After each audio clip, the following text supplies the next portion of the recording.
president said that 99% of coronavirus cases are totally harmless. Which members of the White House Coronavirus Task Force agree with that statement? The president was noting the fact that the vast majority of Americans who contract coronavirus will come out on the other side of this. Of course, he takes this very seriously. Of course, no one wants to see anyone in this country contract COVID, which is why the administration has fought hard to make sure that's not the case with our historic response effort.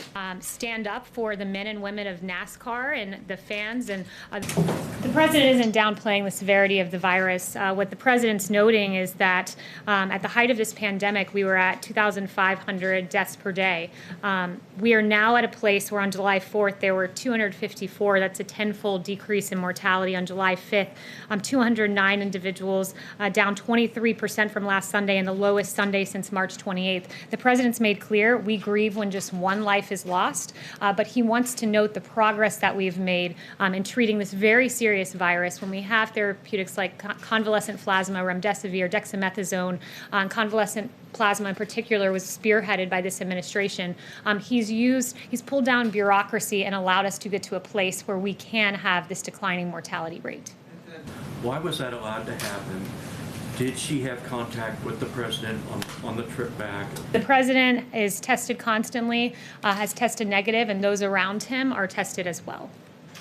But why, the original question is, why was she allowed to fly back on Air Force One with the president when it was known that she had had contact with somebody who had tested positive for the virus? Yeah, I'd have to refer you to Secret Service on that, but I'll tell you this, they take the president's health very seriously. They would never put him in a situation that would put him in harm's way. On the other hand, there is no ban on hotspots like Russia, India, or Mexico, for example. So what is the criteria?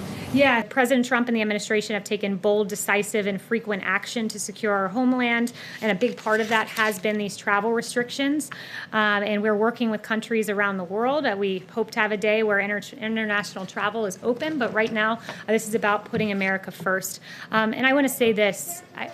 Yes. European countries, now the UK, are starting to open for foreign visitors, but the US is still banned.